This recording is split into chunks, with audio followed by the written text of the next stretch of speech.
दोस्तों, किस्मत का खेल भी बड़ा अजीब होता है। कल तक जो प्रिंस पाकिस्तान के कंधे पर हाथ रखकर भारत के खिलाफ सैन्य समझौतों की बिसात बिछा रहे थे, आज वही प्रिंस भारत के सामने मदद की उम्मीद लगाए खड़े। मंच वही है, खिलाड़ी वही है, लेकिन खेल पूरी तरह बदल चुका है। जो लोग कभी इस भरोसे में थे कि पाकिस्तान के सहारे भारत को चुनौती दी जा सकती है, आज वही नेता संकट की घड़ी में भारत की ओर देख रहे हैं। बात हो रही है सऊदी अरब के क्राउन प्रिंस मोहम्मद बिन सलमान यानी MBS की। इस समय प्रिंस साहब दोहरी मार झेल रहे हैं। एक तरफ ईरान के साथ बढ़ता तनाव है और दूसरी तरफ एक ऐसा संकट जो उनके देश की खाद्य सुरक्षा को हिला सकता है। मिडिल ईस्ट में बढ़ते युद्ध और तनाव के बीच दुनिया के सबसे अहम समुद्री रास्तों में से एक स्ट्रेट ऑफ हॉर्मोज पर दबाव बढ़ गया है। यही वो रास्ता है जहां से दुनिया के तेल और गैस का बड़ा हिस्सा गुजरता है।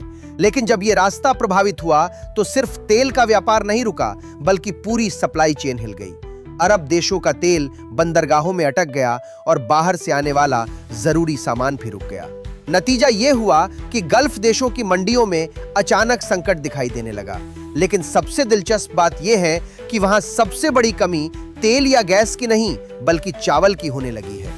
आपको जानकर हैरानी होगी कि भारत के कुल बासमती चावल निर्यात का लगभग 60% हिस्सा खाड़ी देशों में जाता है।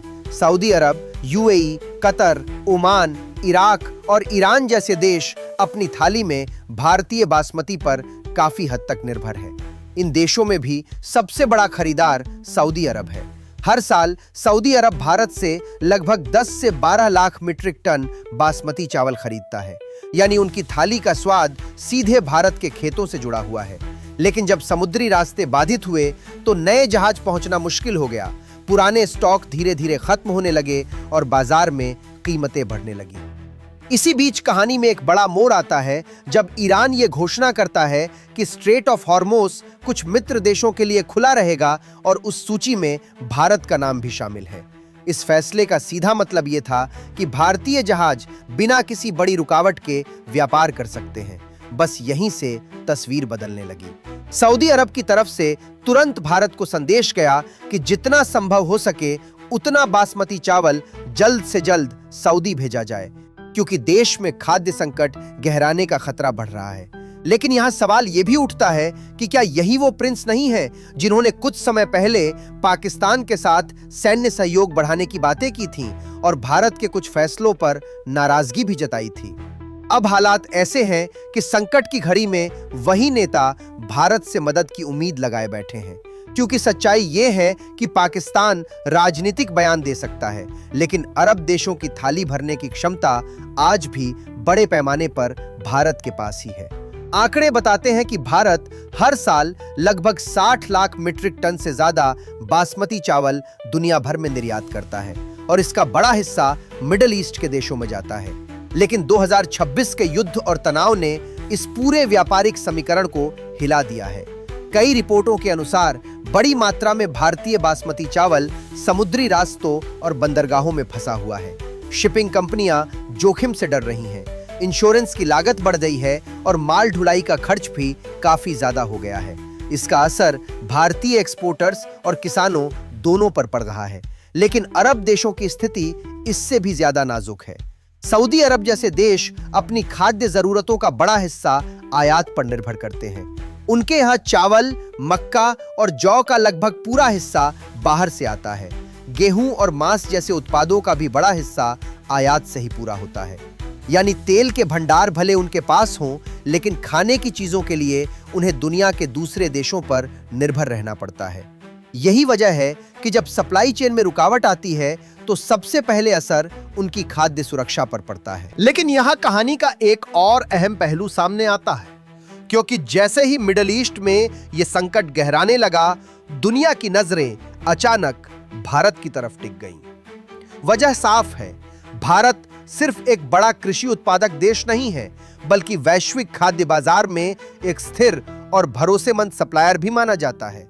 जब कई देशों की सप्लाई चेन युद्ध और समुद्री तनाव के कारण टूटने लगती है, तब भारत जैसे देशों की भूमिका और ज्यादा महत्वपूर्ण हो जाती है। मिडिल ईस्ट के देशों के लिए भारत सिर्फ एक व्यापारिक साझेदार नहीं, बल्कि उनकी खाद्य सुरक्षा का एक मजबूत स्तंभ बन चुका है। यही कारण है कि जब बाजार में अनिश्चितता बढ़ी और जहाजों के रास्ते बाधित होने लगे, तो खाड़ी देशों की नजरें स्वाभाविक रूप से भारत की ओर मुड़ गईं, क्योंकि उन्हें पता है कि भारतीय खेतों से निकलने वाला अनाज सिर्फ बाजार की मांग पूरी नहीं करता, बल्कि कई देशों की थाली को स्थिरता भी देता है। यही वजह है कि संकट के इस दौर में भारत की भूमिका सिर्फ एक एक्सपोर्टर की नहीं, बल्कि एक जिम्मेदार वैश्विक खिलाड़ी की बन गई है। इस पूरे संकट के बीच पाकिस्तान भी इस मौके को अपने पक्ष में इस्तेमाल करने की कोशिश कर रहा है। खबरें सामने आई कि पाकिस्तानी व्यापारियों ने खाड़ी देशों में यह संदेश फैलाने की कोशिश की कि भारत ने चावल निर्यात पर कुछ पाबंदियां लगा दी हैं और इसलिए अरब देशों को विकल्प के तौर पर पाकिस्तान से खरीदारी करनी चाहिए। इसके बाद कुछ बाजारों में पाकिस्तानी बासमती ब्रांड्स की मौजूदगी बढ़ने लगी और कीमतों में भी हल्की बढ़ोतरी देखी गई। लेकिन इस कहानी का एक और दिलचस्प पहलू भी है। बहुत कम लोग जानते हैं कि सऊदी अरब ने भारत के चावल व्यापार में निवेश भी किया है। साल 2020 में सऊदी अरब के पब्लिक इन्वेस्टमेंट फंड की कंपनी SALIC ने भारत की मशहूर कंपनी दावत फूड्स में लगभग 30% हिस्सेदारी खरीदी थी। इस निवेश को सिर्फ व्यापारिक सौदा नहीं, बल्कि एक लंबी रणनीति के रूप में देखा गया था। इसका मकसद था भविष्य में सऊदी अरब की खाद्य सुरक्षा को मजबूत करना और भारत के साथ कृषि व्यापार को और गहरा बनाना। यानी दोनों देशों ने पहले ही समझ लिया था कि आने वाले समय में अनाज, चीनी और मीट जैसी चीजें सिर्फ खाने पीने के सामान नहीं रहेंगी, बल्कि अंतर्राष्ट्रीय राजनीति और कूटनीति में भी अहम भूमिका निभाएंगी। आज यही कारण है कि बासमती चावल का व्यापार सिर्फ एक सामान्य कृषि व्यापार नहीं रहा, ये भारत और मिडिल ईस्ट के देशों के बीच रणनीतिक रिश्तों का हिस्सा बन चुका है। आंकड़े बताते हैं कि भारत अपना बासमती चावल 150 से ज्यादा देशों को निर्यात करता है और इसकी खुशबू दुनिया के कई हिस्सों तक पहुंचती है।